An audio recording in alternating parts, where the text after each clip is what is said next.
Assalamualaikum warahmatullahi wabarakatuh. Perkenalkan, nama saya Ilham Yogardiansyah dengan NIM 10.20.524.00056 dari kelas TI 0703. Pada kesempatan kali ini, saya akan memberikan penjelasan tentang bagaimana kita bisa menentukan inverse dari sebuah matriks menggunakan metode OBE.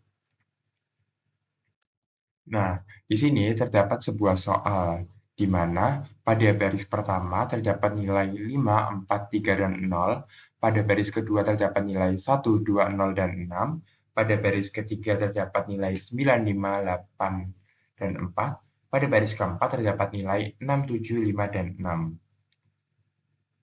Nah, supaya kita bisa menentukan inverse dari matriks tersebut, langkah pertama yang bisa kita lakukan adalah membentuk sebuah matriks augmentasi dengan M adalah matriks dari soal yang diberikan dan E adalah matriks identitas dengan ordo 4. Nah, dari matriks augmentasi yang telah diberikan, kita dapat melihat bahwa pada baris kedua kolom ke-1 terdapat nilai 1. Nah, baris kedua tersebut bisa kita tukar ke baris ke-1 sehingga nantinya kita akan menemukan nilai pivot untuk baris pertama kolom pertama. Langkah selanjutnya yang bisa kita lakukan adalah kita akan mengenolkan kolom ke 1 baris kedua sampai baris keempat untuk membentuk sebuah matriks identitas dengan perhitungan B2. Untuk mengenalkan B2, kita perlu mengurangi B2 dengan 5 dikali B1. Untuk mengenalkan B3, kita perlu mengurangi B3 dengan 9 B1. Untuk mengenalkan B4, kita perlu mengurangi B4 dengan 6 B1. Nah, setelah kita mengenalkan baris kedua sampai baris keempat pada kolom 1, kita akan melakukan perhitungan lagi untuk mencari nilai pivot pada baris seterusnya. Di sini dilakukan perhitungan pada baris kedua dan baris keempat, sehingga didapat nilai sebagai berikut. Nah, pada baris keempat, kita dapat melihat bahwa terdapat nilai 1 pada baris keempat kolom kedua. Nah, baris keempat ini bisa kita tukar dengan baris kedua, dan dari situ kita bisa menemukan nilai pivot pada baris kedua kolom kedua. Nah, langkah selanjutnya yang kita lakukan setelah kita menemukan nilai pivot pada baris kedua kolom kedua, kita akan membentuk sebuah matriks identitas dengan cara mengenolkan baris pertama kolom kedua, baris ketiga kolom kedua, dan baris keempat kolom kedua dengan perhitungan sebagai berikut.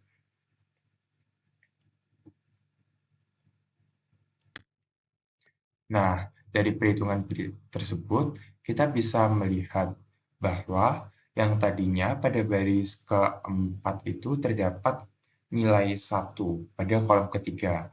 Nah, dari situ kita bisa menukar baris keempat dengan baris ketiga, sehingga kita bisa menemukan berapa nilai pivot untuk baris ketiga kolom ketiga. Nah, selanjutnya kita akan mencari matriks identitas lagi, membentuk sebuah matriks identitas dengan cara mengenalkan baris pertama kolom ketiga, baris kedua kolom ketiga, dan baris keempat kolom ketiga dengan perhitungan yang ada di layar sebagai berikut. Nah, langkah selanjutnya kita akan mencari nilai pivot terakhir. Di sini kan sudah ada hampir terbentuk sebuah matriks identitas ya. Nah, di sini 18 untuk baris keempat ini, cara perhitungannya kita bagi saja dengan 18 supaya kita bisa menemukan nilai 1. Nah, dari situ kita sudah menemukan matriks identitasnya, tapi perhitungannya belum selesai sampai dari situ saja. Karena pada baris ke 1, 2, dan 3 kolom keempat, itu nilainya masih belum 0. Jadi kita harus mengenalkan kolom keempat, baris ke-1 sampai ke-3 tersebut melalui perhitungan sebagai berikut. Nah, setelah kita berhasil membentuk sebuah matriks identitas, dari situlah kita udah bisa menemukan matriks inverse-nya itu berapa sih? Nah, matriks inverse itu merupakan matriks I yang ada di sebelah kanan itu dengan berbagai perhitungan yang dilakukan tadi.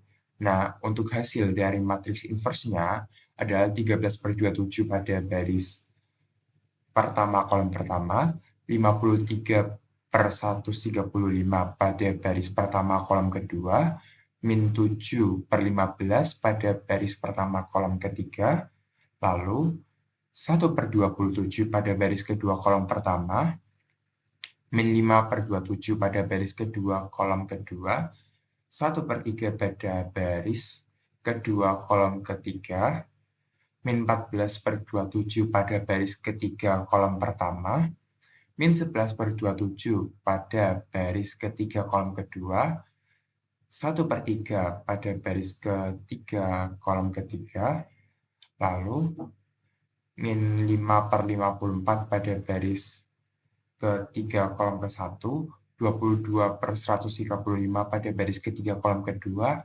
dan min 1/30 pada baris ketiga kolom ketiga. Itu adalah hasil dari matriks inverse menggunakan metode OBE. Sekian penjelasan dari saya. Apabila ada kesalahan mohon dimaafkan. Terima kasih. Wassalamualaikum warahmatullahi wabarakatuh.